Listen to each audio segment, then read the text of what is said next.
This episode is brought to you by our presenting sponsor, Pezant Building Products. Pezant Building Products has been providing contractors and builders with the supplies necessary to complete their jobs since 1964. They have built a reputation of honest, helpful, and quality service, serving the HRM for the last 58 years, now with 7 locations in Nova Scotia and 1 in New Brunswick. Our team at Atlantic Construction Podcast is extremely excited to announce our new co-branded partner, Procore. Procore is the global leader in construction management software. We'll be conducting several podcast episodes with Procore users and construction companies across the country in 2023, among many other things. Stay tuned. We're excited. Welcome back to the Atlantic Construction Podcast. Very excited to have with us today Oliver Gorski and Andrey Kulakevich, Connect East Developments and Kulak Construction Ltd. Thanks for being here, guys. And it's a pleasure to have you here. Yeah, really looking forward to talking about your plans and some of the approvals that you have. I know you got lots of projects planned for the next couple of years, and maybe a couple hundred units in multi-res throughout the peninsula, and your in-house construction team from the Ukraine, as you are. A good chunk of it. Yeah. Well, maybe we can start with a little bit of a background. We can start with you, Andrey. I know you were born in the Ukraine and lived in Israel. Born in the Ukraine. Here since 2008? Here since 2008, yes. And in Israel since 96, so 12 years in Israel. Then 14 here in Halifax specifically. So we moved directly here and stayed here. Wow. Even though it was pretty rough the first year or two, we were really considering moving out of here because we moved right at the, back then it was 2008, right? And that recession and with the US and everything slowed down. Myself as a teenager, when we moved here, I couldn't even find a part-time job or anything. It was impossible even to get into, a superstore, Loblaws kind of thing. Interesting job. Times. Yeah. Yeah. After that, I finished university here, finished high school here. I have a bachelor in computer science. Software engineer. Yeah. I've always looked for kind of a way out of the rat race kind of thing. Yeah. And I was looking to be financially independent. And when I looked at my options, I found that with software, while it's possible, the risks are quite high. And before you could get any profits out of it, any significant amount of money out of it could be years of scrapping by. Yeah. So I went for something more a proven model with real estate. And you started investing in it. I started investing in it. I wasn't planning to go full time into it. I wanted to kind of over a decade or two kind of build up a portfolio. And so one of those properties that you started investing in, is that one that recently finished, your first new build? That was No, by no means. I've started in 2017. Okay. That same year, that was a rundown duplex in Spryfield. Right. So you started with doing a lot of retrofits. Yeah, with Oliver renovations. as well. Yeah. It's a tough. The first one I tried to not go crazy. It was a cosmetic renovation for the most part. Yeah. Upgrading everything, painting it. New trims, new windows, that kind of thing, but nothing major structural or anything to that extent. And it was funny enough that the moment I bought that property, I was laid off my job. So I decided to just go start working on myself while I apply for jobs. Because there's no point in sitting at home paying someone to do it when I have the time basically. Yeah. And that kind of started stretching a bit too far. Ended up being close to about 6 months of me working it. And again, first time doing all of that stuff, researching the whole thing. I find that that's one of the biggest skills that I actually acquired from university.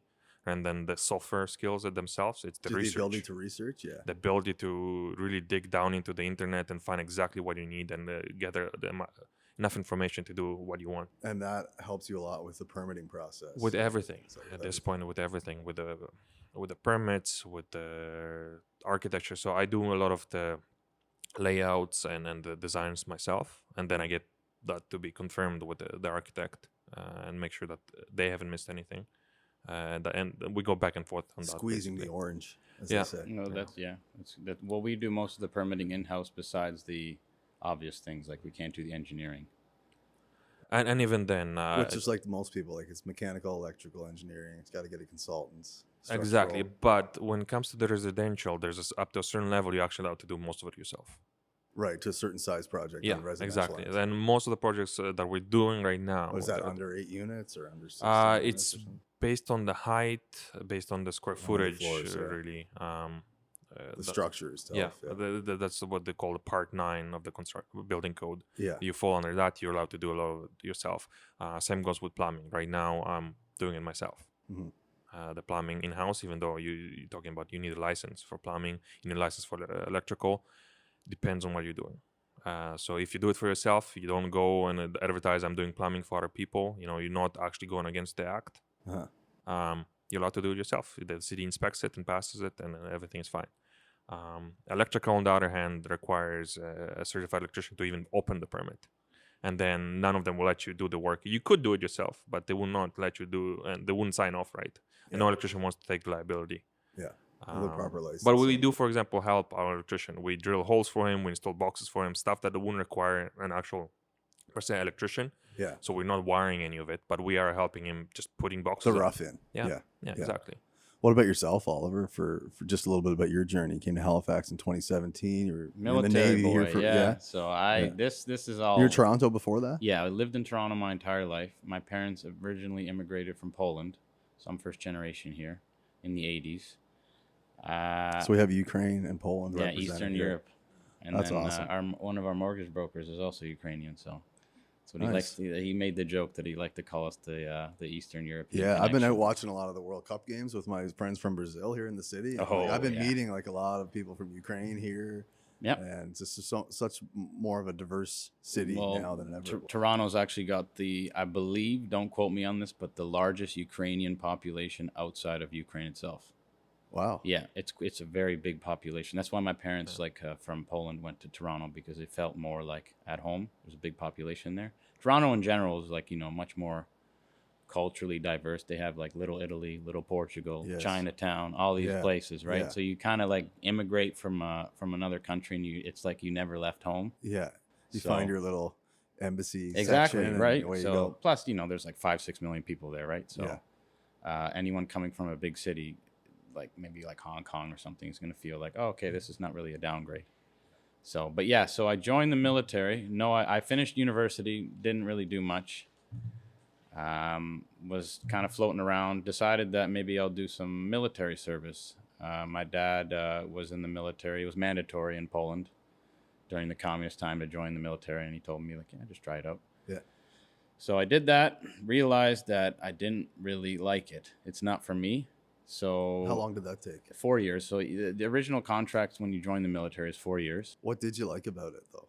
I like the structure. I always like to have a structured environment. So, I mean, showing up to work and having sort of a whole day structured was okay. But the actual work, I don't want to bash the Navy, but they sent me to, do a bunch of advanced math and physics and electronics, and I ended up moving boxes a lot of the day. So it's kind of, I didn't see the training.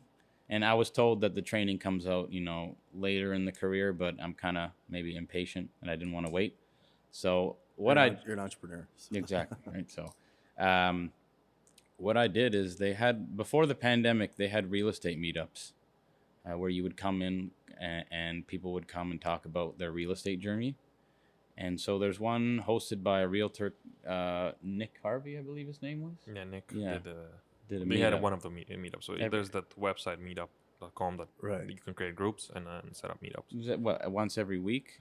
And so I went there once a month. It's not, unfortunately, it's not as active. It's not that consistent. No. So once a week's a lot. Yeah, I mean, I actually love going to it because you did find some like-minded people. Yeah, and that's really cool to talk about. But well, it's interesting how that sparked your transition out of the Navy into construction. Yeah, and the timing too, right before this place went crazy. Yeah. So it was kind of maybe a signal from above, as they call it, right? Yeah. So I went to the meetup, and people were talking about how they're buying and renting homes and duplexes, and I was like, oh, okay, well, that's great. And then Andrey stood up and he started talking, and I'm like, okay, this guy sounds a little bit more he's close to my age. Also, that's how you both met. That's exactly where we both met. Yeah, and we close to my age. He's kind of like driven, and he really knows his stuff. Like I don't know. I don't want to say I have like a sixth sense, but like when it came to him, I looked at him and I said, I don't want to stroke his ego, but that's how I felt when he walked in here. Like, this guy, there's something about this guy. Yeah. So I messaged him and I said, hey, look, I'm looking to get into this stuff too, and I thought maybe we might be able to go for coffee and talk about our ideas and where we want to go with this. It's the power of networking. Exactly. It's super underestimated. Yeah, it is. And they always say you're one phone call away from your biggest dream or your biggest shot. One coffee away. One meetup. That happens totally by accident. So Andrey's aggressive, like, and not in a bad way, but he said, okay, if you're serious, let's start bidding right now on properties. So he went. What was that first property we went to? The one in Fairview. Remember? We put a bid. Yeah, the one on your same street as Frederick, but the very bottom of the street. Remember, we went into that with Nick. It was completely run down. Again, at the beginning, especially, there were so many properties we went through. You're looking for that again. So it's a combination of run down enough house, big enough renovation, because we didn't want to do a bunch of additions, extensions. You want an existing house that had enough square footage to actually convert to multi-unit. Yeah, without an addition element. Exactly. Yeah. So I made the running joke that if it smelled like piss, it's good. It's gonna be it's gonna be good. It was perfect. Yeah, it was perfect. Run down. So I think we bid on 2 or 3 homes before we started. We got our first 2. We bid on Roby, didn't get that. We bid on the one in Fairview, didn't get that. The one on Summit Street, remember? We were going to I'm going to lift the house, add a whole thing. And someone actually did do that. So we weren't too far off. It was another worn down place on Summit Street. They lifted the home and put a new foundation underneath? And they added a floor. So it was it turned into like a 3-unit or something like that. But it was total garbage inside. It was perfect. Yeah. So perfect. That's the thing. Lots of pisses.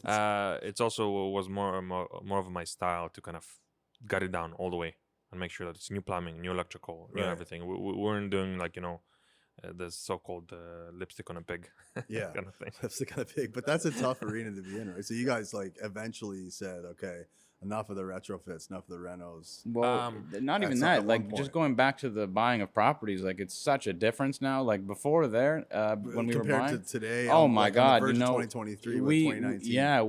We the first couple properties were like, okay, let's just say theoretically the price was $250. Let's offer them $210. Let's see what happens. Now it's just now property with $50K over. The realtor something. probably $50K over is like the minimum. I'm like, God damn. That's just in 3 years. Exactly, right? So it's such a change in environment. So anyways, continuing on, we eventually stumbled on 2 properties on Bears Road that were sitting on the market for a long time.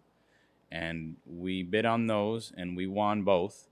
And so those 2 became our first 2 duplexes. They were single-family homes. Well, no, one was a duplex, but it wasn't finished. They had issues with the city. Actual duplex or semi-detached? It was again. I go legally. Duplex. Legally, it was a duplex already.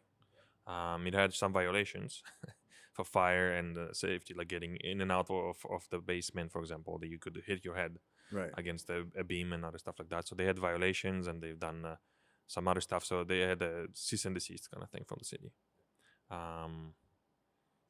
And at that point as well, so half the house was already in a mess, so they couldn't sell it properly. We had to buy that one cash because of that. Yep, the bank wouldn't touch it. So Andrey hired a bunch of guys, and that was about the time you left your job at CGI, right? When you were working on that house? That's skipping a couple steps. So we bought those actually a lot earlier than you remember. We bought them at the end of 2018, early 2019. Okay. So these projects, are they 6-8 months from turnkey? They should be, but when you're trying to do it yourself and you're new, it turns into about. And even then, you're skipping the fact that we had a general contractor. So that then I was still. You weren't doing construction in your house. No, I was just working my full-time job as a software engineer. So who was doing your contracting for you? On the beginning of it, we had we hired general contractors. I went through a couple. Just like smaller residential GCs. Yeah, just guys through connections, guys of the kind of post. I'm looking for someone, come through. And you decided to bring that in house. Was it a bad experience? It was a very bad experience. He didn't finish his job. yeah, he was paid the full amount. So back then, you know, the information you could find, a lot of them said, you know, a third up front, a third when the half or so the work is done, and a third at the end. We did the third up front, and then he started demanding every week some pay. Because he was like, you know, I'm broke, I'm this, I need to pay my bills, other stuff. You know, I worked the full week. Could you pay me for the week? You know, that kind of thing. But quickly it got to the point where the full contract was paid out, but he wasn't done. And again, we're not unreasonable. I said, okay, let's structure something else where you can. How come it was paid out, but he wasn't done? Like, was he progress billing or what? Just paid He was early? billing based on the week. Like, you work the week, pay me for the week, kind of thing. Yeah. More of a, like, you know, general And labor. no holdbacks in that arena, right? No. Yeah, and you also, you know, we were young. You get also kind of, you already put that much money into it. If I stop paying right now, he could just walk away, and that's what ended up happening either way. You were trying to be reciprocal in the That, and relationship. you kind of like when you're young as well, you're like, oh, you know, you hear about these horror stories, but it won't happen to me. Exactly. So we got that, and as well, we are none of us the exception. Exactly. and we all learned that. The mistake of the beginning, like, you already put so much money into it, a third of the whole contract, and those were big contracts. They were like 40,000 one, 60,000 the other one, or for renovation. That they both need significant renovations. And he got about a third of each one of them up front. He said, I need to buy tools. They always have a story. All my tools got stolen. I need to buy a bunch of new tools. I need to pay the guys that work for me every, you know, weekend and everything else. But yeah, he ended up, and of course, at the end of the day, once the day off, I sent him the message, you know, the contract is done. We need to figure out how you're going to continue working here without the funds, or we'll figure something else out, the way we structure it or whatever. The next day he calls me like, did you leave the door open? What, you know, what's going on? Like, I'm not sure. I left my work, showed up there. All his tools are gone. Yeah. He says the tools got stolen. I can't work anymore. And all the money we paid him, it's all gone. So it came down to like preaching to the choir. I've heard that story so many times. Yeah. So that's exactly the time when I said, okay, I'm not willing to hire another guy, because that's the thing. He was the most reasonable guy in terms of price, in terms of what I could see. And anyone else was literally... Was the work quality as well? No. Well, he finished one property for me before. And even then, stretching it out between the things, he did finish a project for me before. A little over budget, but still reasonable. It was finished. And he did the whole work in the house and everything. You know, we passed the inspections. Everything was okay in that sense. But here he probably, again, I don't know if it's, I don't think it was out of malice, kind of trying to kind of... he wasn't malicious. No, by no means. I think he was just poor with money. Very poor with his money management. This is the case a lot of times with these smaller contractors. Like, you know, they're wearing the tools and they're running their business, and really, like, it should be one or the other. Well, I've heard from many people. I know there's a couple people there that got burned on the bigger side, and they say, you know what? You never know. You can give a guy $500,000, and you never know what his vices are when he goes home. Yeah. You have a gambling problem, it may not whatever be that it might he's be. like deliberately malicious or impure Exactly. motives. It just, he has issues. Exactly, right? Yeah, So we all do, right? It's just and like, it scales with money. Don't you know Yeah, it does. if you're small and then you get big, those problems just get bigger. So yeah, money is always a sign of someone's character pretty quickly. Yeah. And So- that's a good point, just on that, because I always tell that, you know, when I got into business with Andrey, I said that the most important thing, because we've handed each other so much money, that is trust. Trust is the most important thing. You can have guys that make a ton of money together, and as soon as the trust is shattered, it's never the same. It's never the same. So, and I always say that that's the hardest attribute in business to find in a business partner is 100% trust. So yeah, whenever you've been through places where the trust has been broken, or it's never you've the gone same. through bad It's experiences, never the same. but you appreciate that person so much if you do have that level of trust, like, and you want to work on that relationship so much. Just like keep it good, keep where it's at, because it's everything, right? The space between you is everything. You know, the old Warren Buffett quote, you know, it takes 20 seconds to destroy your reputation and takes, 20 years to build it, kind of thing. Yeah. So that's kind of what I look at it, right? We've been through so much stuff in the last couple of years. Even though we haven't been in business that long, it hardens your experience together, and it means you're just way, like, experience is Bond everything. is stronger. Yeah. Super strong. Yeah. It's just like being in the trenches, man. Like, Yeah, like those military, are your brothers, yeah, exactly, man. Like, right? we all need brotherhood. It's like a big part of life, you know. So, yeah, but going the Bears Road stuff, right? So that's where we got our first big break. Is those two properties. The city's been working on the center plan. I can't remember if it was during when we bought it or directly after, but they were obviously rezoning the whole peninsula. I believe they released it in late So what, 2019. at what date was this? Like what point? You could say it was your big break. Like at what? When was this?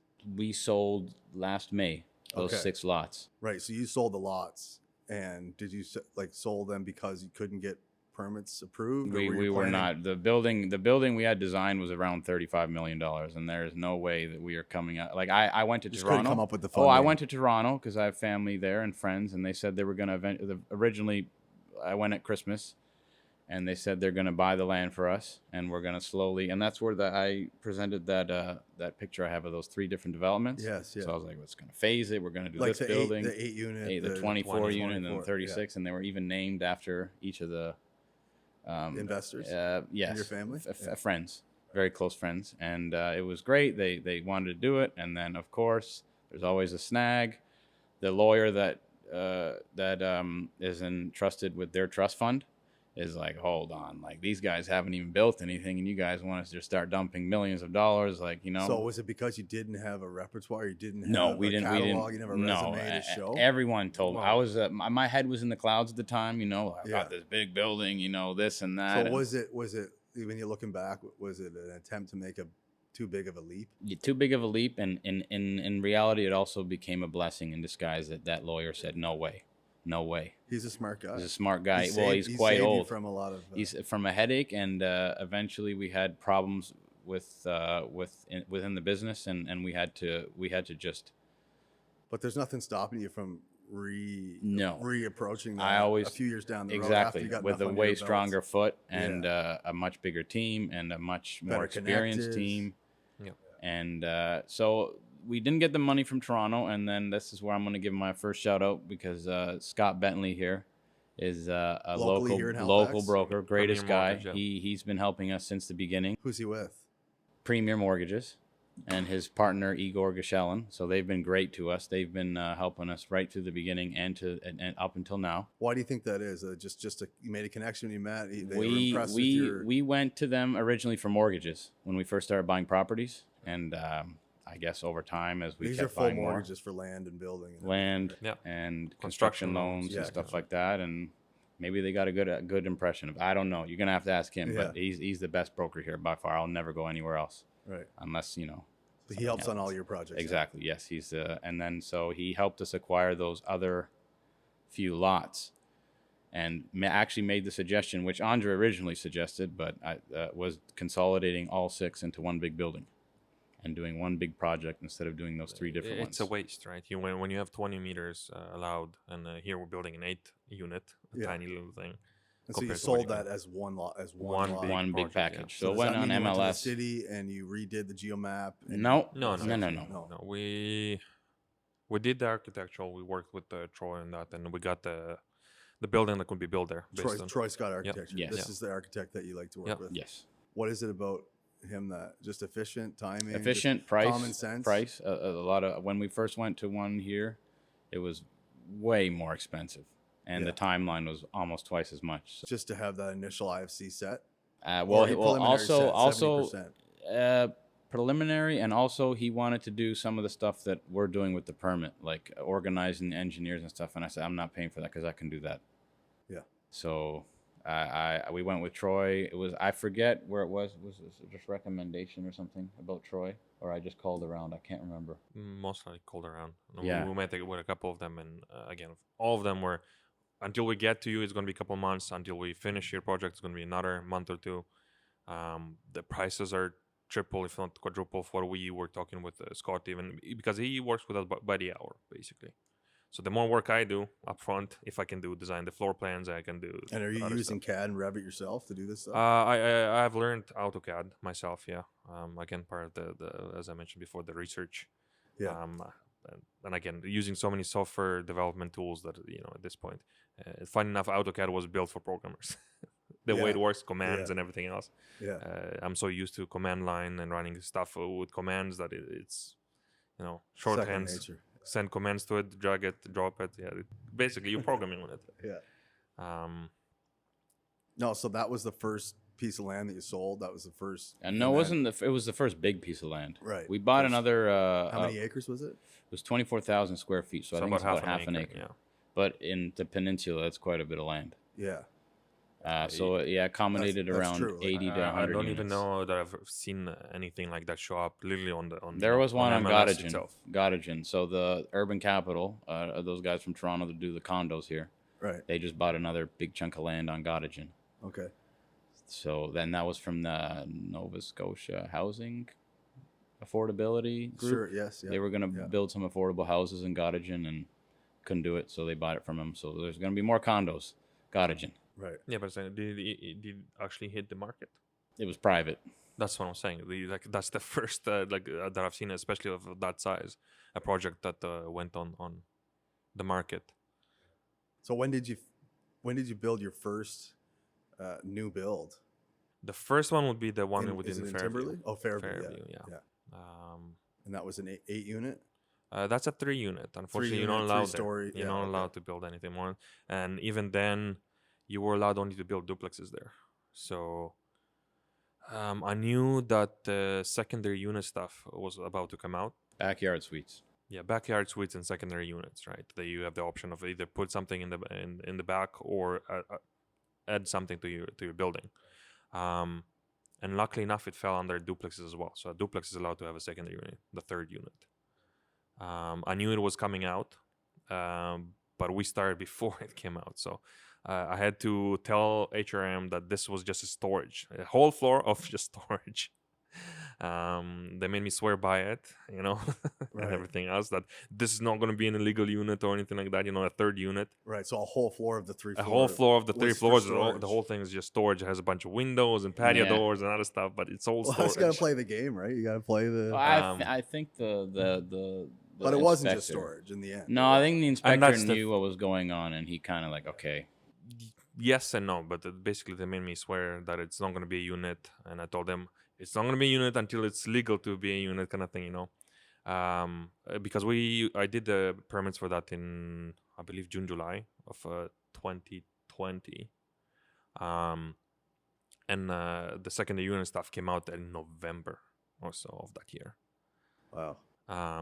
And by that point we had the whole thing framed and everything, all the windows and everything else. And then the moment it came out, submission for amendment of the building, becomes a unit. And I knew all the rules for the secondary unit at that point, right. It was built to be exactly that 80 square meters that they require for secondary. And so unit. how did that first new build go as far as like margins and like the schedule? All the construction margins was were done terrible. in-house with your basically.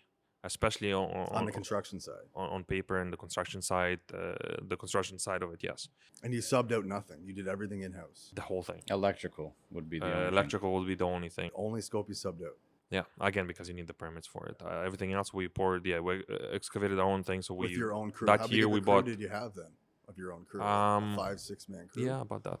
We bought excavators as well. And even then, most of them people that you knew from the Ukraine or people no, that immigrated just here. A couple of them were just posted on Indeed or something and looking for employees, and got a couple from there. Then part of the crew was subcontracted, so it was through someone we knew. He came up with his own crew. He used to do drywall before, but he wanted to get into more of the general construction. So I ended up helping him and training him in framing and other stuff as well. And again, it's not like I've done all that stuff for years. I'm good enough at research and consuming the content to the point that I have a great memory. So I remember every single detail that needs to be done and checked. You remember what you told me, Andrey? Is in the 21st century, you can pretty much learn everything off YouTube, construction included. So yeah, this is true. Basically, again, anything that you don't need an actual certificate out of, university or college or whatever, you could learn it and do it. It depends on your skills, of course, and how quickly and how well you're gonna do it. But so, with this in-house construction crew, do you keep them busy year-round at this point? And that's why I went full-time in 2019. I saw that the guy the contractor that we had before And basically starting from 2017, the moment or towards the end of it, when I basically had 6 months of working on myself, I finally found a new job, and I hired a general contractor to finish up the cosmetics there, like the flooring, paint, that kind of thing. I found that I had basically since that point nonstop had someone working for me at the about 3 people. And then you just amp up the crew if you need to, or cut it back if if there's I prefer not to, and that's why we've been pretty aggressive with purchasing projects, and applying right, and future everything. projects. So you're buying a lot of land, and So selling some and planning. Right on now, others. it's just buying land and like kind of like paving the way for future projects, so that when he has his crew, it's like, okay, we're done here, right to another one. Right. So you have enough land attained in the peninsula now. Is Yeah, saying 100%, A couple hundred units built over the next couple years. Couple years, yes. And are you permitted and approved for these? No, we're gonna Not do yet, but again, that's Are you- we always look for as of right. Are you breaking ground in the north end at that project Yes, now? we have a permit now. Yeah, we just finished the permit, so we Right. it So you got haven't fully started issued. construction yet. No, and But we your will hoarding also. and fencing is there, and your Yes. Fenced Yeah. and the So I- permit's approved. The full Right, 'cause construction I permit. drove by that the other day. Yeah, it's just the permit was a little tricky. There were some things that we missed. What do you have planned there? So those those pictures there, 3 units with Right. underground parking, the whole shebang. Again, the same issue of like the secondary unit. So 2 duplexes with a secondary unit. So 2 of them are going to be 2 units are 3-bedroom, and then the third one has to be a bit smaller. This the post I posted on LinkedIn, pretty close Yeah, to that. So yeah. it's going to be like a higher end finish and underground parking, and And then again, the back and forth, for example, with HRM as well was because we're pushing the limit of it. It's actually 4 floors. But right. the that first was it, floor, yeah. the first floor is basically underground. It's underground parking. And then they get into the nitty gritty of, is it 4 floors? Is it 3 floors? If it's 4 floors, we need sprinklers, we need this, we need that, we need like Right. a bunch As soon of as you get to 4 fire floors, you need a sprinkler separation. system. 4 floors is the big Is it jump. just because it's the 4th floor height, or is it because there's more people and more units No, now? But you it need seems to like it's the height, literally the height. I think it's the height and the space of the whole building that will require sprinkler. I'm not exactly sure. Well, it makes sense if it was the height, because then your egress is like, it's going to take longer Yeah, for those people to get out. out and everything else. Yeah, so you need sprinklers. And there was talks about like you could keep it as 4 floors, but then make the garage as a separate entity. So you have to fully fire separate and everything else from the rest of the building. And then again, I know the nitty gritty of the building code and the HRM. So we end up. You know it because you've been studying it for 6 years. Exactly, researching it. That's why it's an I've read advantage through to it. do your own You permit. know it, like you I'm know on par with our architect what with knowing rules can be yeah. possibly broken or not broken, Not but broken, like but if you know you the can rule, for work example. with So that, we end up yeah. they end up classifying it as 3 floors. The only reason is we had enough ground so you can manipulate the grade, Yeah, the basically, grading. to make sure that that it wouldn't be classified as a because again the definition of a first floor is no more than 2 meters above ground. Yeah. above Ground. ground. Yeah. And even then, it's the average of the face of it. For example, we have an entrance into the garage from right. If the the height road. deviates, it's got to be the average. The of it, average, yeah. right? So we had to literally, and the architect threw it in and didn't cover literally just the corner of the building with soil in the diagram, and it's like, oh, the average is below the 2 meters. It's a 4th floor. I'm like, really? Here, lift the soil up, put a retaining wall. Yeah. Now it's a three-story building, right? So these are all wood structures, right? Yes. So far, yes. Well, I mean, You haven't built anything the size of like where you no, might go with and, it. and even then, realistically, you can build up to about 6 floors with just lumber. Yeah. Andre makes the joke that he wants to skip concrete on the big one we have planned and go straight to steel. Structural steel Yeah. and a steel stud dense glass envelope or Yes. something. Yeah. It just And that would be less expensive. from my research, yes, they actually said it's Than about precast. 20% cheaper than concrete would be. Yeah. Um, Because a lot of structures are concrete in the peninsula. Yeah, I don't know, see any and that's steel. what.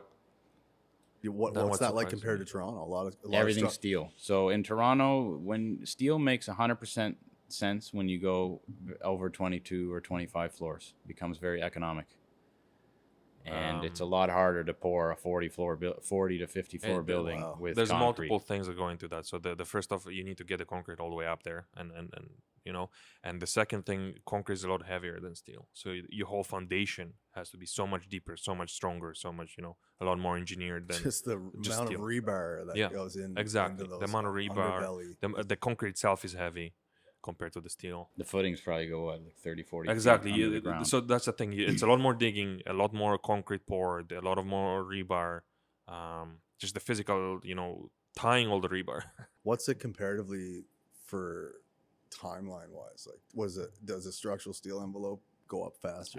I think it does. I've been told I it would does. imagine, but that's what I'm saying. That's where a lot of it they're saying is that about 20% savings, and that was on a 6-story building. That the research that I've came across. Right. They were saying it's going to be about 20% less in terms of all. So you'll try and design your envelopes for future projects that are above that to be structural steel as opposed to concrete. The other thing about concrete here is there's only so many building envelope contractors, and what I've been told is they're so flat out you're looking at 2 to 3 years before they even look at you.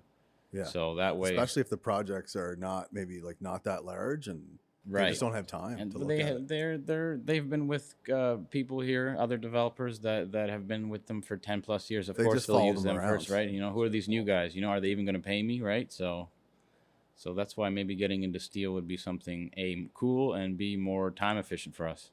Right. You mean implement that operationally into your in-house? Yes. Yeah, because you have plans for a warehouse and different things, right, in the future. That's a plan to kind of start pulling in. And that's for steel, or for other everything. things? Everything. It begins as do your own millwork begins there, maybe, or do eventually. And So import building materials. I would love to get into manufacturing, create more jobs here. Yeah. Would you consider any like modular methods of construction? I see that a lot now. Like the precast stuff?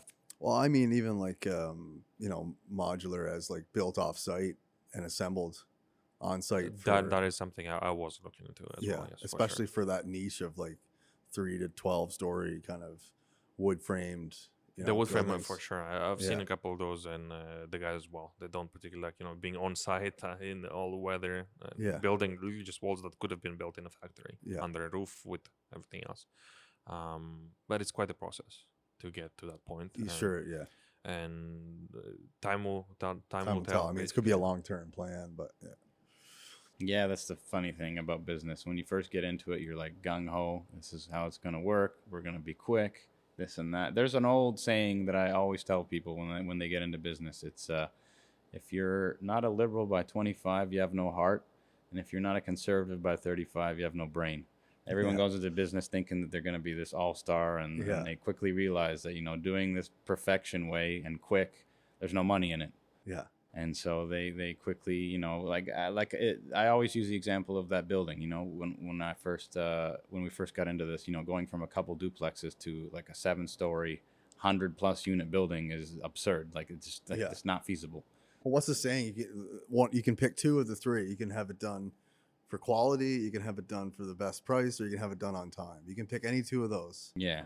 But you got to sacrifice one. So if you want to pay top dollar, then you can have it done really good quality and on time. I think on time at this point. But you're going to pay a lot for it. I personally. If you don't want to pay much for it, then the quality's not going to be that good. Maybe that's the thing with but it might be done on time. With our crew, and because we also do all of it, I don't have like mini crews that do only framing or do any other stuff. Everyone is doing everything. Of course, people who have a bit more experience in something, and if we have multiple things going on, they'll jump in on what they already know, kind of thing. So in the past and throughout, it seems like you'll have properties, and you might have tried to permit or plan, and things haven't gone as planned. You might have a bit of an investment in there with consultants and permitting, 30 to 50K, but then you end up selling the property, covering that off, starting up another one. Is the goal to build though? It is. It's always been to build. It's always been to build. It's just if it doesn't work out, you're going to hand that off to somebody. It's not even the workout. It's, for example, Bears Road. And the only reason I believe we sold it is the fact that we didn't have long-term way of holding it. We're able to secure it, but the long-term of actually holding it and to the point where funding-wise, and was one of the lots we already demolished, getting ready for that 8 unit. Yeah, there's no enough funds, and the amount borrowed is so big that to hold it long term until we can get to it, which again, when are we actually going to get to it? That pressure of all the debt from it didn't make any sense. All that money tied up at that point, basically it was basically pretty much all our reserves into that project. Yep. So we wouldn't even have the money. And that's where rates were low too. Rates were low, so it was cash flowing okay. But now with the new interest rates, I don't think it'd be making any money. the rent would barely cover the expenses. So what's your relationship like with some of the other developers in the city? Like, have you been able to have a rapport with some of them? A couple of them. We haven't really done. You mentioned you sold them to Michael Lowen. Yeah. So that was like I was gonna say. We purchased a further down, closer to the gas station on Bears Road. We bought a property with the same idea of building like the 4-unit, which is on the pictures there. We demolished it, and then he approached us, and we talked. And there's an old saying again in business: is money talks. And the guy gave us an offer that was, can't refuse. We would be making more money walking away now than after finishing the building. So yeah, smart guy. He knew that would work. Exactly right. So he owned. We negotiated hard with him. We negotiated, yes, but at the same time, it made sense for him to pay more because he owned more plots of land, and he owned the neighbors. And then even for that building, so that was to consolidate into his previously owned. Yeah, he's going to do a big and on top of that, we were hitting some issues with the neighbor on the other side because it was a shared driveway, apparently. Lots of easements in the city. I always tell people when you ran into an easement problem with the church, and was that the driveway was that on the highway there? Yeah, Bears Road. Bears Road, the driveway. The driveway. Yeah. So we would need to. It wasn't a big deal, but they made it into a big deal where you have to get it signed off on so many different levels in the church that it would take too long. Yeah, so they weren't going to budge. They were going to budge, but it would take so long that I'd be on a different project. So I just said, you know what, we're going to look at something else. Yeah. But it was a decently designed building, but the lots were pretty small in the end, like I always say, sometimes it's better to just walk away. Yeah. So we walked from that one. But the Bears Road one we sold to Michael Lowen was a decent building, but again, with the driveway and it didn't make much sense, and then he gave us a price we couldn't refuse. On top of that, the city, that's where they were planning to expand. Right, Bears they're Road. expanding Bears Road, so they're actually taking a significant amount of land on that specific location. The closer you get to Connaught, the more they took. Right. Especially on that side, on the church's side, and again, we also had some back then we had like restructuring and other stuff as well going on, so it made more sense to get rid of the whole project altogether. And Michael came across, and he probably gave us more than we deserved. And he also gave us. He's I've met up with him, and he's driven me around to all the sites and projects, and we talk quite a bit. That's really he's a really nice cool guy. I have never a bad thing to say about that guy. He opens up to me and explains how the business works, and he gave us some really good advice over the last couple of years, and really helped us out. So I think in the development community, I think if you get if you show them that, hey, you're serious about this, then I think they'll treat you seriously, and they're very open, right? I don't like in Toronto. I will say this, that is very much more cutthroat. Oh, they will just, what are you doing? Who are you? Okay, we're not interested, kind of thing. Over here, it's like more open. Yeah, and so is everything in Toronto, right? If you're in sales, if you're in everything, whatever, it's cutthroat. Because I'm from there, I like to make this joke where I say, over here, you walk down the street and you just say, hey, how's it going? Oh, hey, how's it going, right? They'll say it back. That's big enough there. You can screw someone over and not run into them. Not only that, in Toronto, it's so closed-minded in that sense, where you talk to a stranger on the street and they'll ask if you're crazy. Well, don't talk to me, you're crazy. Exactly. I know. Oh, what the hell? Oh man, I get that. I go to Toronto to visit friends all the time. They live in the beaches, and I'm there. This Atlantic Canadian guy. I grew up in PEI. I live in Halifax the last 9 years, saying hi to everybody. It's like, who the hell is this guy? Who invited problem, this man? guy? Stop looking at me and stop talking to me. I know it's a very, very different environment in that sense. So. Talk a little bit more about permitting. I think that's an interesting topic. We've had a few developers on the show. Dexel was one, but we never really dived into just permitting here in the city, what it's like to deal with the city, and then compared to maybe your experience in Toronto, and just all around, like whether it's the code or whether it's just certain things that are frustrating.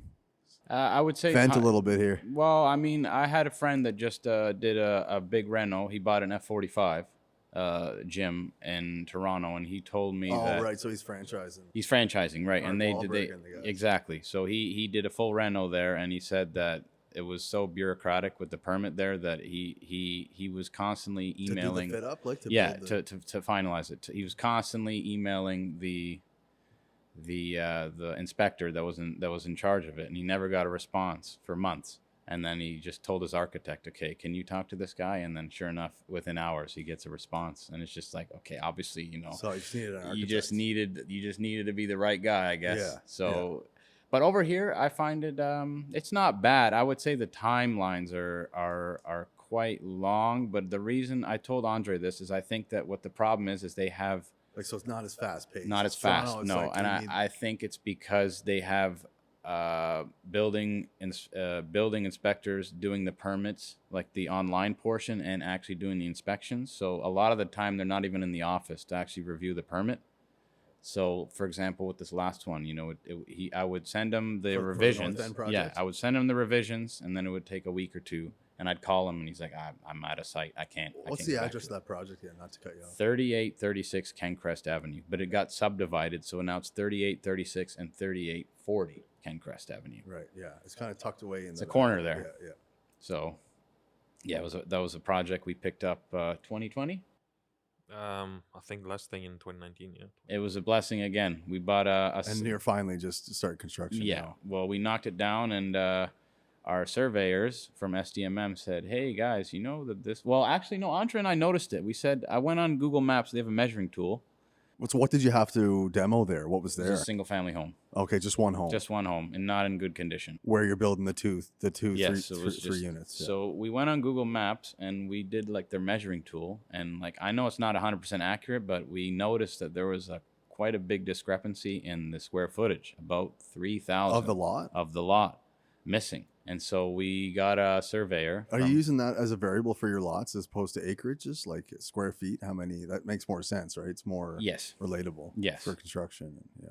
So we got SDMM to come in and do a survey, and they said, yeah, you guys are missing about 3,000 square feet. Well, on paper, it was only 6,600, but it's actually closer to 9. Did you secure the property for a good price then? Exactly. As opposed to what? Randomly gained a third of the property. Before you noticed this? Or before it was. And we're talking again 2019, so we a little bit of lady luck there, huh? Exactly. Yeah. And we bought it under asking before this whole fiasco with $100K over minimum. So. And there was no, where that's situated in that subdivision, there was no like stringent, distances back from the road, things like that, corner, like just you knew you were going to be able to build the two properties, like no, we didn't. We were originally going to do just a regular, I don't even know what we were planning there.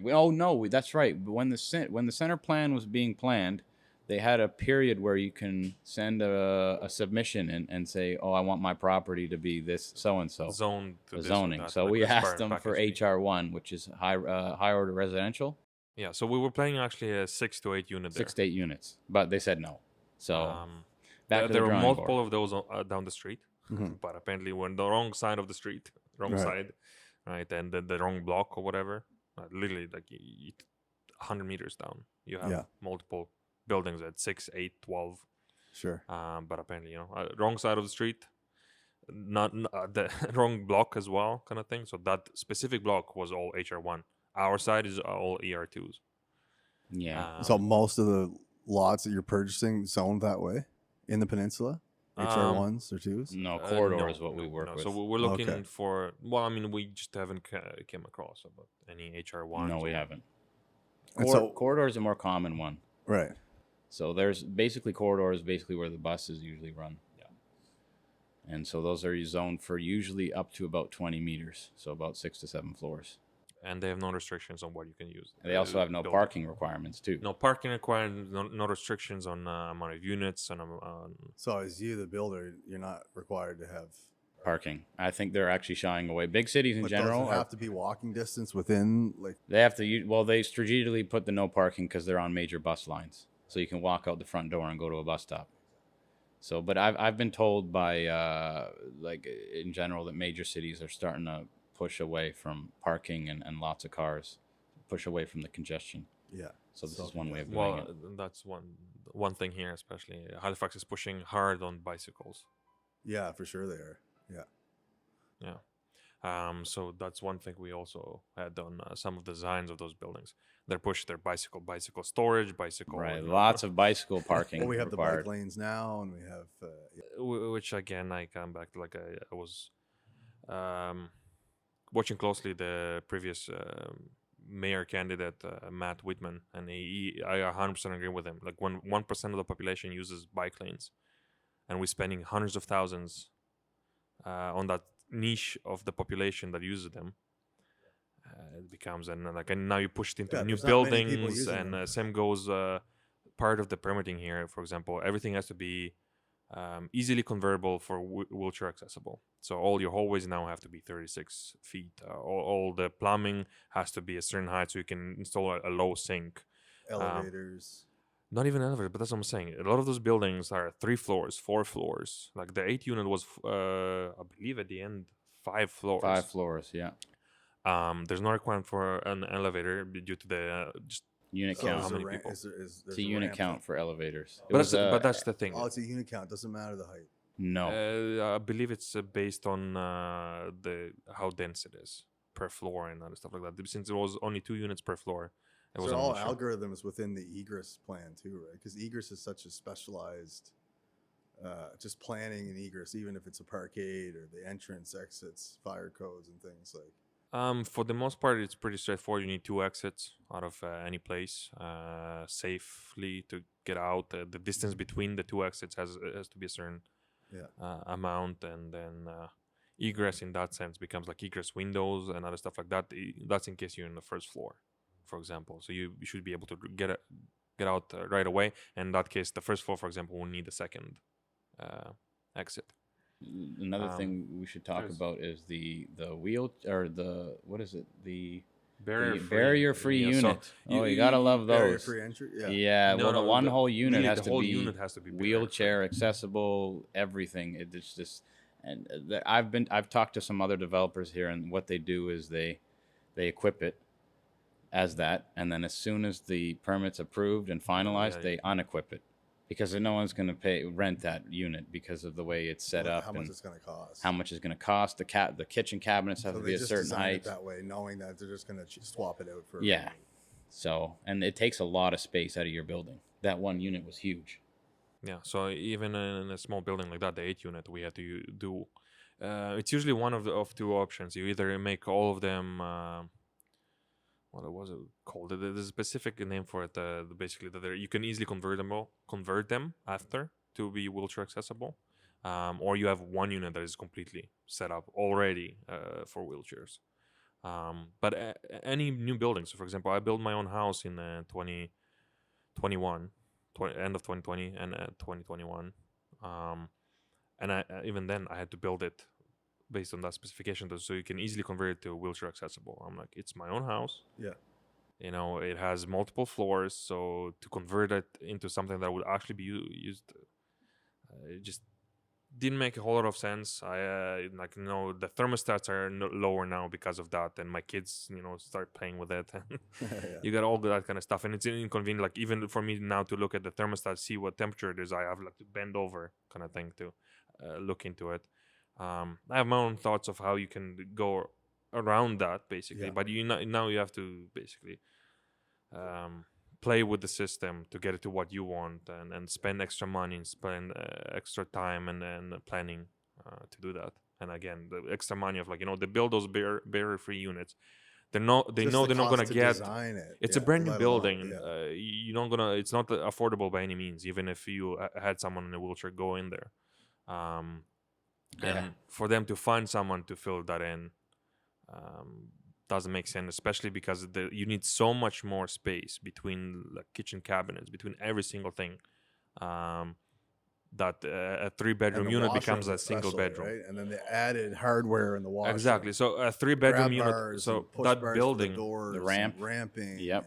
That building had 7 of the units were 3-bedroom units, and that one was a 1-bedroom unit because of all that space stuff required. So you see where the developer, once they're fully approved, it will make a lot more sense to convert back to a 3-bedroom. So you're just doing double the work for. And again, you could the city is gonna now force people to keep it that way, as well. And again, we unfortunately lately have a lot of government and council and other stuff and overstepping their bounds. Like this, the same idea of like, you know, at the end of the day, you think it's my own property. I kind of really understand. It's not. It's not. They In have full control. ways, Yeah. You're not. You're being controlled.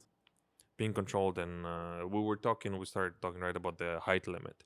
The only thing that comes to mind of why they wouldn't have a height limit is to not have that crazy discrepancy. You know, if you have no height limit, someone comes in, puts, you know, a 60-floor building next to a residential neighborhood.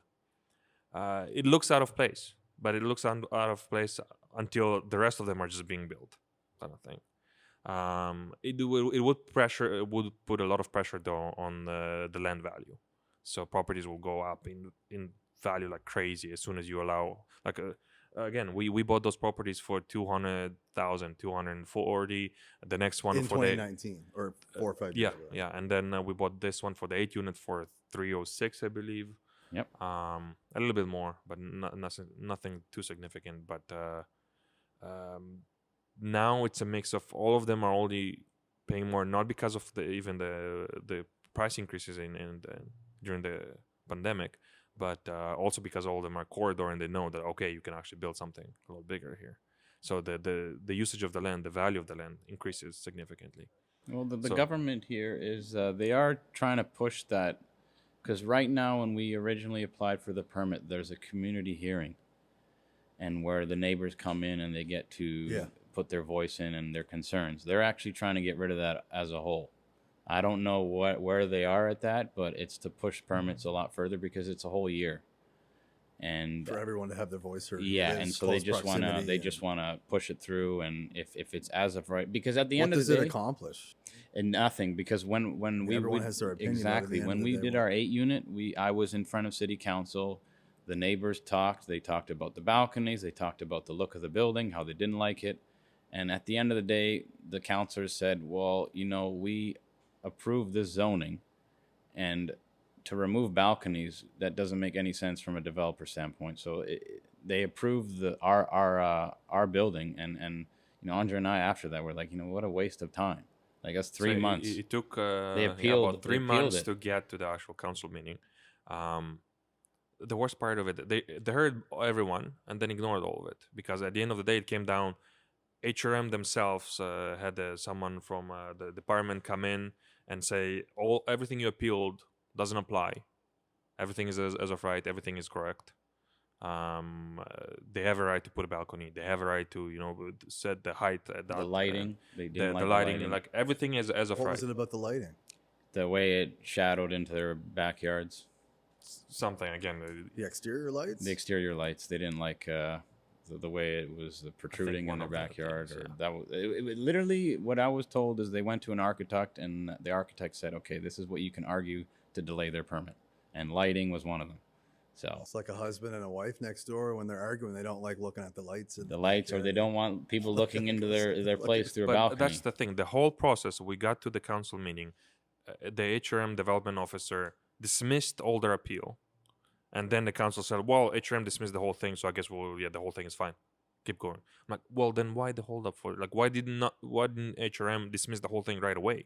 Why didn't even get to a point of, there's an appeal, we'll have to go to council? If HRM could have dismissed the whole thing right there and then. Yeah, so these are some of the experiences that you have. Luckily enough, it worked out even better for us because of the whole thing. Because it got held up. Because it got held up, and we were able to secure the rest of the properties. Because when we started looking at the rest of the property, because we got held up that much, we thought we just finished those 2 Bears Road properties and bought that one right away. So, okay, we're going to build a new one. Because again, like I said, the building gives us more opportunity to get into bigger buildings without looking for something to just renovate. Yeah. And so we bought that one thinking, oh yeah, we'll just demolish it, we'll apply for the permit. The permit shouldn't take too long, you know, a month or two to get through back and forth with HRM and get it going. And then an appeal comes through. One thing is the trees too. Like, that was a big shocker to me. So any tree on city property has to be either replaced or like I guess protected, like replanted, and the cost of the trees was pretty high. Some of the trees go all the way up to 50,000 for a tree to demolish it, to demolish and plant a new one, depending on the size and the maturity of it. And so luckily ours was tiny, but it was still like, you know, $3,000-$4,000 for a tree that's dying. Yeah. So I have no problem replacing it, but it's just such an added cost. And now there was also a delay on that. There was a delay, and I've been told they have a whole department just for trees.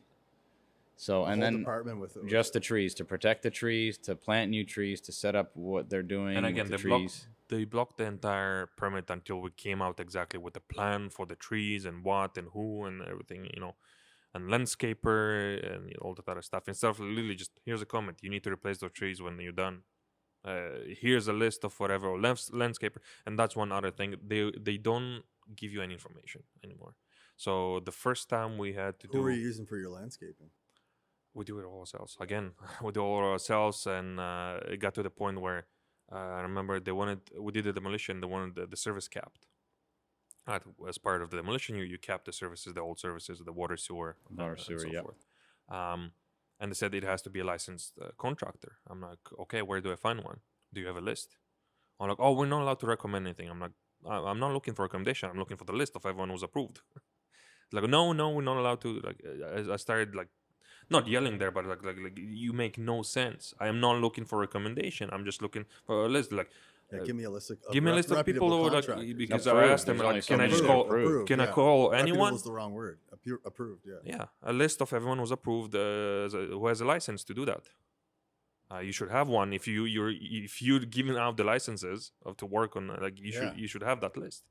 And I started arguing with the person there, which were quite shocked, and that's how we met one of the managers there. He came out like, who's that guy? What happened? It helped us. Called the manager out, and now you have a great relationship with him. No, he came after because they were all in shock that someone started arguing with them to that extent. Right. Okay, that's awesome, bro. So he called me up and told me, no, if you have any issues going forward, just call me. I'll push things through. And sometimes when it gets that bad, you just have to like push to shove. Push comes to shove. Push to shove, man. There's a right time to do that. Exactly. Yeah, and it does pay off. Can't be doing it every day. No. But another thing is the development costs across the country have gone up, and we've noticed a big one with Halifax water. Yeah, what a price increase they've added. So what is it now per unit? About 7,000. 7,000. And what was it when we first applied for about that 2? So it tripled. Just in the last 3-4 years. So the water's a big cost. Water's going to be more than a third. That's not unique to Halifax. That's across the board, but a lot here. Well, in Toronto, permit fees have doubled. And at the same time, though, that's the thing. I'm not sure where they even bringing those in. For example, the triplex, that's a one single connection for the building. Nothing crazy. It was a 1-inch pipe, anything. They charge by the unit. Just connected to the local water. They charge it by the unit. Away, right? Whatever unit connects to that one pipe is getting a big fat charge. Right. Even though it's one pipe. Right. It's not like you're doing 3 or 4 connections. They're charging by the unit. And you just have to zone it off to each tenant, right? That's all. No, it's not to each tenant. It's one line, and then it's a shared water line. Oh, okay. But there is something new that I've been told is a smart water meters that you can put in. Apparently, a lot of developers are putting them here for the company out of Toronto. Yeah. So it literally watches each unit's water usage, but it's only using one pipe. Even then, like that's what I'm saying. You can put meters as much as you want, but at that point, you also take the responsibility of charging them. Have you guys considered any of the renewable products, like the rain stick, like a green shower roof recycling, green roof? Green roof is what I've considered. I've been told that's really big. What about charging stations for cars? Yes, I'm gonna look at putting. I was contacted by someone. Yeah. And I'm gonna look to put the charging stations in our north end stuff underground. Because Teslas and stuff like that are much more common than they were back in the day. So, and I believe pretty much all the big manufacturers, they all have a 2023, 2024. Like those shower units that recycle the water, purify it, clean it, and comes back through the system, as opposed to wasting water and more water every time you shower and stuff. Like there's a lot lot of new technology and units and stuff. Unfortunately, it comes down to The design. the prices of all those things. Yeah, They make no sense. It's like you have to be You're not on gonna- purpose, push yeah. for it, lose money on it just to kind of get to like, They only well, fit at least for I certain have, projects, you know, probably more green. volume-based projects too, like really like a lot of units. Possibly, but even then you're probably spending more money. It's just to, sometimes there's grants and other stuff for buildings to get to a certain Yeah. level of. What about like solar lights for parking lots? Like even the pendant lightings that just have solar, you know, like they'll light up at nighttime after being in the sun all day. I think it's stuff like pretty that. standard now, isn't Yeah, it? For yeah, solar? kinda, Yeah. yeah. It used to never be that way. But in terms Yeah. of the environmental friendly stuff, one of our neighbors back home in Toronto said that he's working with the whole development team and architect team. And he said, because I first approached him about these buildings, and he said, if you find me a building that's 100% sustainable, I'll fund the whole thing. So I've yet to find that. Yeah. But he's huge on that, and so are they. Like the an whole company. actual net zero. A net zero building. That's what they're looking for. So green roof, basically green everything. They would fund it, but that's the thing. Would it be profitable? I'm not sure. That's the thing. That's Yeah. unfortunately all those technologies right now. You're paying for the moral virtue of being green, kind of thing. Yeah, that's true. It's a hard thing to measure. Yeah, Unfortunately, until it becomes ethics and profitable, laws, until yeah. it makes more sense to have a net zero building than to connect it to all the utilities and everything else, and to build that way. yeah, and it's and- the and same it- thing and it from the can- shift away from fossil fuels to to renewable energies. You have that shift. It's yeah. happening, but it just takes a long Yeah, time. I would argue before- that the pandemic has shown that oil is not going anywhere, especially with that war Well, that's not happening in for 50 Ukraine. years Oh at least, man, you know, there's I was getting a quote from the fiber cement guys here, a company, and he was telling me that their costs are going up 20% every few months because of the energy costs in Europe, because of their products coming from Italy and the Netherlands or something yeah, like that. it's just trickled and globally affected everything. Everything. everyone. So That's how interconnected we are now. yep.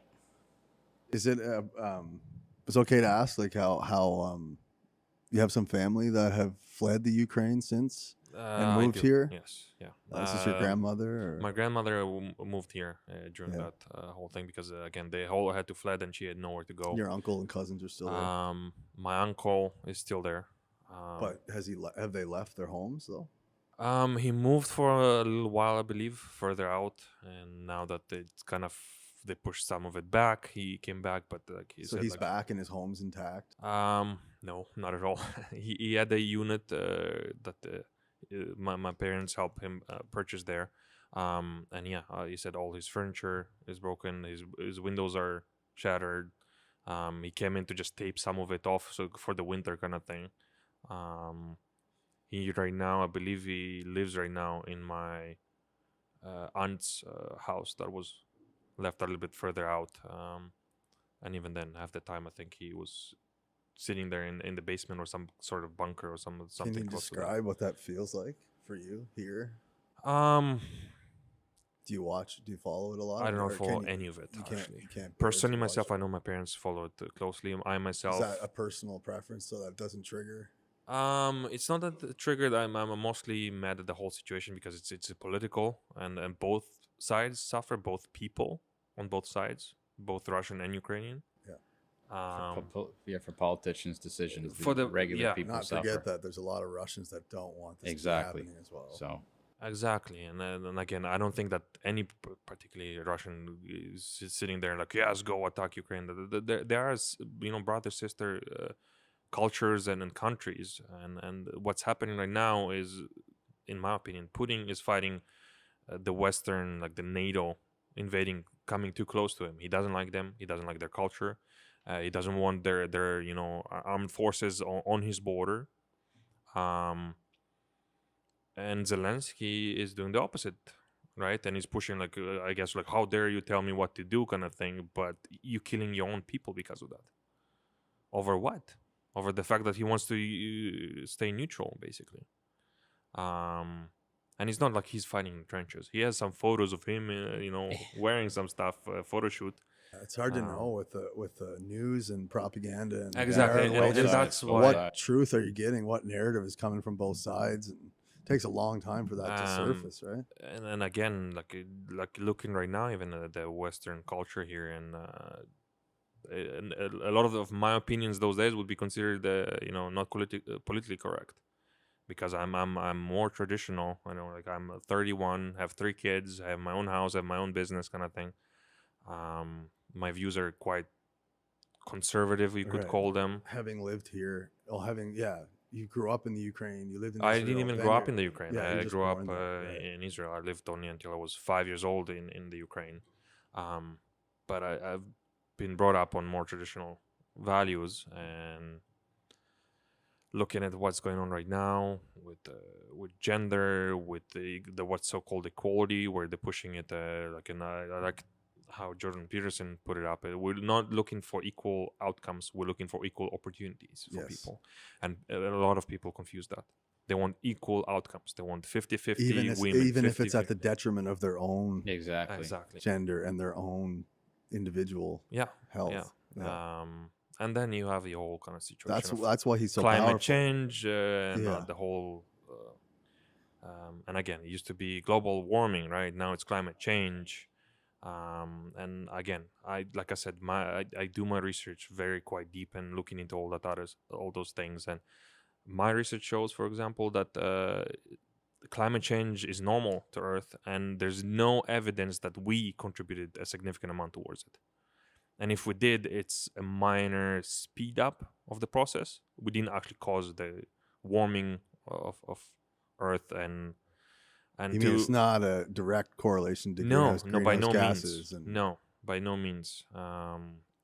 And that's what I'm saying. To fight it to that extent of like we're gonna carbon tax. So you're not concerned too much about renewables in your buildings either for that reason. Not to that extent. Like it 100% makes sense. It 100% It's more makes of a sense. process standpoint. Like it's similar stance to what Elon Musk is. Then we need to push in that direction. Yeah. It doesn't make sense to burn stuff. If we can get renewable, clean energy. But that's a good segue into like the reason like developers need to be bottom line conscious to the hilt, because and let architects create because that's that's everything. There's nothing like you said, it's margin and it's money talks. Like unless we're taking money-wise, we're taking significant risks. We're borrowing significant amounts of money, putting unlimited guarantees and whatnot out of our own personal name. The numbers have to make sense either way. You can be all the green and then bicycle friendly you want. It's basically biting our own profits into it. We could have used that space for storage. We could have used that space for something that people actually use. Again, there's only 1% of the population here that actually uses bikes. Right. And the whole this is not an encouragement for them to use bikes. If you want them to use bikes, it's significant. Like you need covered space or underground or something that they can use year long. You got even then 5 months out of the year you're not going to want to drive a bike. And even then, no, especially forget here. the bikes. Especially here, Forget the bikes. Well, what about public transportation? Proper public transportation that comes on time, that gets you everywhere you need it quickly. Don't even get me started on that. Yeah, that's what I really wanted to talk about is the traffic here. Like they're adding all these buildings, but I don't see the roads getting any bigger. And there's going to be big problems with Halifax's infrastructure and how they've designed the city, because I think that the roads were designed for horse and carriage, honestly, that how narrow they are here. Yeah. And, you can add all these buildings, that's great. But when there's, X amount more cars on the population street, is doubled. The population keeps doubling up. You're going to go from having to wake up early, 20 minutes early, for example, to leave your house to go to work, to about an hour. It's going to turn into Toronto. You experience that a lot right down here in our location here, with like even at the end of Lower Water Street. Well, some of the parkades closed. The Cogswell expansion underway. Yeah. Hopefully that changes some of it, but that needs to happen everywhere. Yeah. So I know they're going to do that on Bears Road. They're adding a whole lane, but it's happening fast enough to keep up with the amount of construction, right? So. But going back to the whole... It's a logistical nightmare regardless. It's a logistical nightmare, and and going to the whole developer profit thing, like it's starting to not make much sense, because with rates climbing the way they are and housing stops and apartments aren't going up anymore, but we're having this crazy amount of people coming in. Like I remember they said the last quarter was the largest amount of Canadians or immigrants that have come to Canada ever, or since the 40s or 50s or something. Certainly, yeah. Where are they going to go?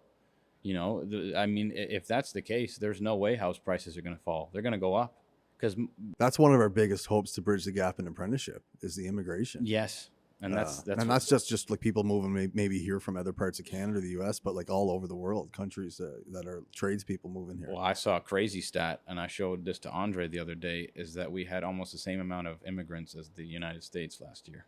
And the United States is about Canada. 10 times the population as us. And if that's what's going to happen, they need to really light a fire. Yeah, and that's from the direct result of other occurrences in the world, like what's happening in Ukraine, people coming here.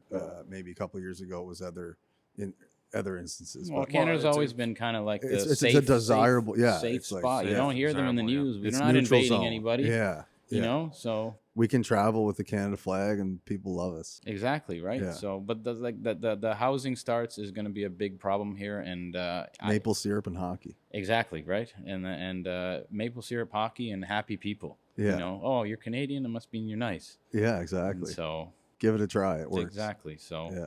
But in Toronto, it's coming. It's getting real bad. I have a couple family friends that are in the development game there, and they said they just stopped. It's like whatever profit they had is because gone. of the 1% up 3-4 months ago, and it's then a combination of that and the way the financing for all those things the work. Financing, the way the interest rates, the financing, and also, like I said, the development fees are through the roof. So they're not just holding back to wait to see if things kind of that's what they're doing. They're literally stopping. Yeah. So are they stopping mid-project? No. They're finishing what they have, but that's it. They're not starting any new ones. Depends on the developer. Do you think we're seeing that a little bit here in the last 6 months? They're going to finish what they have, but they're not going to move forward on breaking ground until. I think that if it continues the way you guys don't have that mentality though. Not at all. You're moving forward. You're moving forward in the north end. You're moving forward. A lot of those developers locally here, they subcontract most of it, so they don't care. They stop there, I guess, but whatever. Yeah, they're not doing the construction. If he stops, his guys quit. Yeah. He needs to. We need to. It takes time to build a team, to train them, to and that's what I'm saying. We have plans for the next 2 years, probably, if not longer, and we're gonna keep building on. For the next 2 years, within those 200 units that you're planning and to have built and under your umbrella, is there any larger ones, or are there most of them under 6 units? No, Bears Road is going to be the big one. That's the last of the small stuff we're doing. Like so you've got like a 30, 40 unit, maybe 60. Depending on how much more we get. Right. I'm looking at talking with other neighbors and seeing. Right, so you're ready to take that leap kind of now. It's the one on Windsor Street is going to be either between 12 and 30, somewhere in between there, depending on how many neighbors can get on. That would be our first jump to a decent sized building. Still going to be wood though. Yeah, stick to wood for now. But still, though, that's a great milestone to get a 30 unit built. Yeah, and the location is great. I've always said that coming from Toronto, that I know what real estate is like there. I said location is everything, and that Windsor one was perfect for us. In what ways? Location is always will hold the test of time. So right, you just mean like as far as traffic, what's around it, bus stops. Right, I'm just curious what goes into that. Like I know what you mean when you say location, but yeah, it's just all kinds of variables. So for example, we didn't plan on doing any parking. And there's a bus stop right in front of it, and there's a grocery store right beside it. Where do you need to go? You need to get food. Okay, everything, walk over. All your essentials are right, within. And that's why I say they're trying to get rid of parking in the city, because that way there's less cars, there's less traffic, less congestion, and it allows developers to use that. I can use that space for storage now. One thing I would put in that when it comes down to infrastructure, I think Halifax might be lucky in that sense, in terms of I'm still hoping that we are able next probably 5 to 10 years to push through the autonomous driving, and that I believe will reduce the load significantly on the roads, and parkades and everything else. And in that sense, more people, so you're gonna have very few people who actually just drive, especially if it's a 5-minute drive from the south to the north end. It was always an option. The issue of we have all those cars on the road.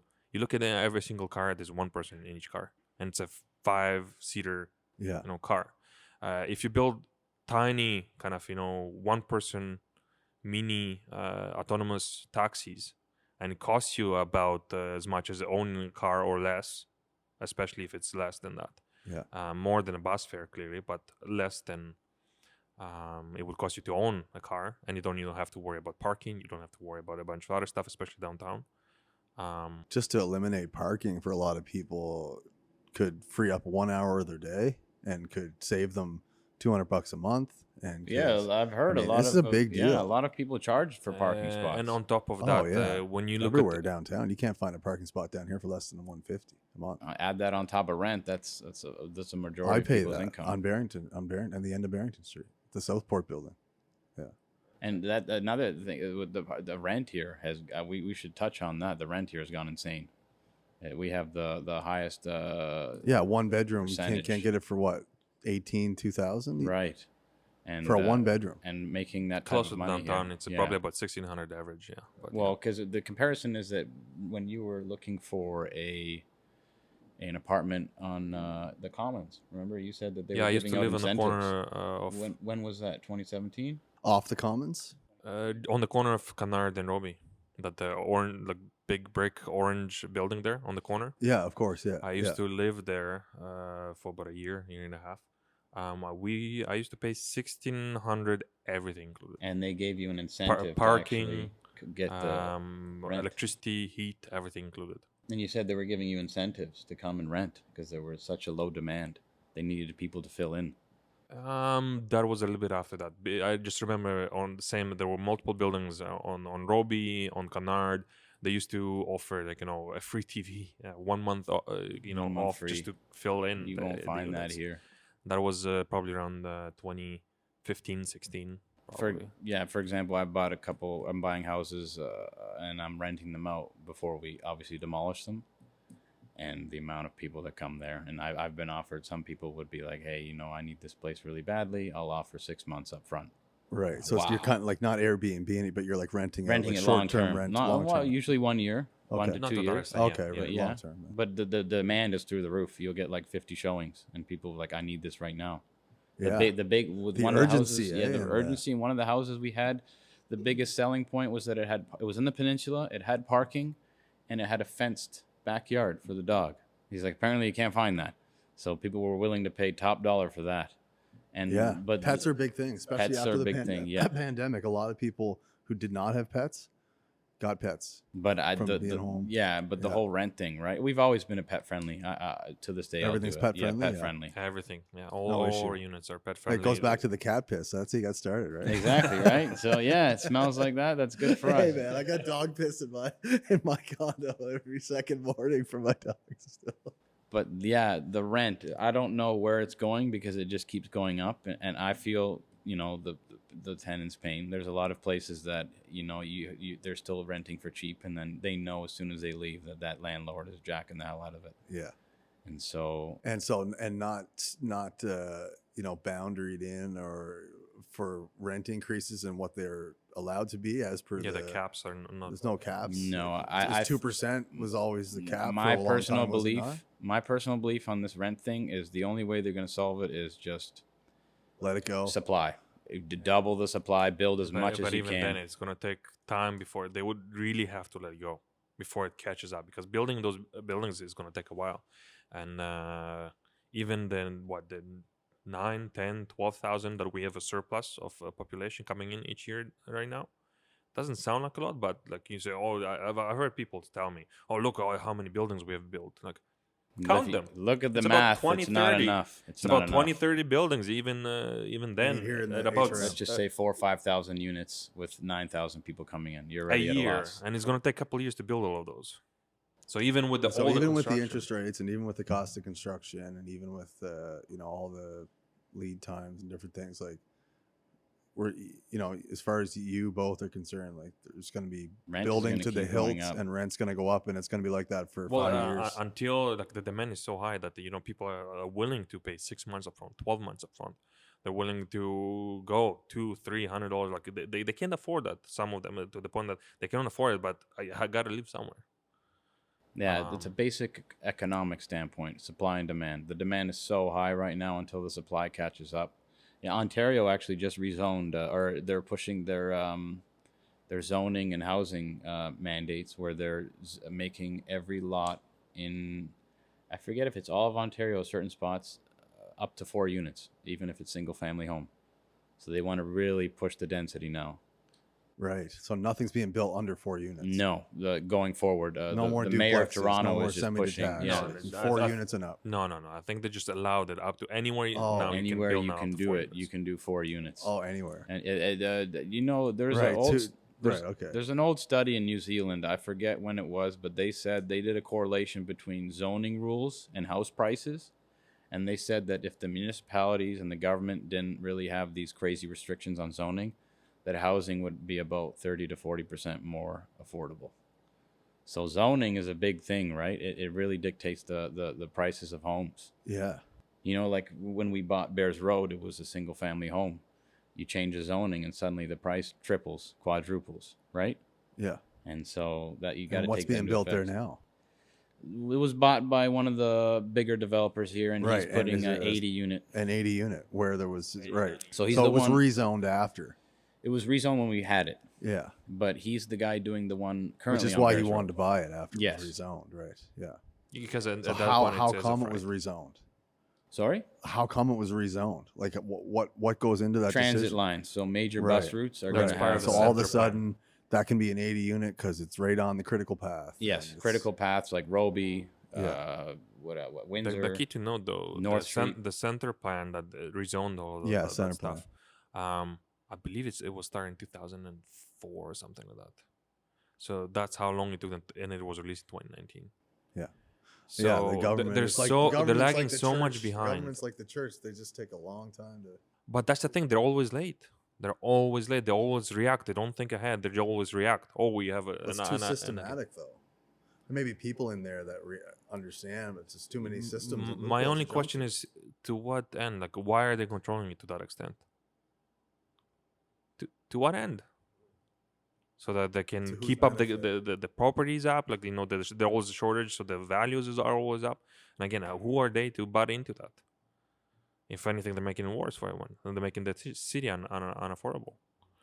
Like right now, all the Ukrainians that are coming in to me to work for me, basically their entire salary goes to pay for the rent. Yeah.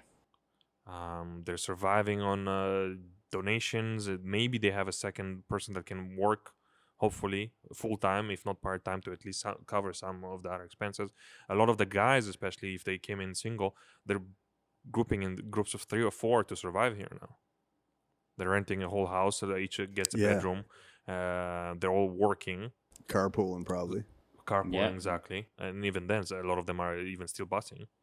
But I keep telling them at this point, the time will take you to get, for example, to get from anywhere, basically in HRM, in say Clayton Park, Dartmouth, especially, like the further you go from Timberlea, where I have my current project, it takes them about an hour and a half to 2 to get there.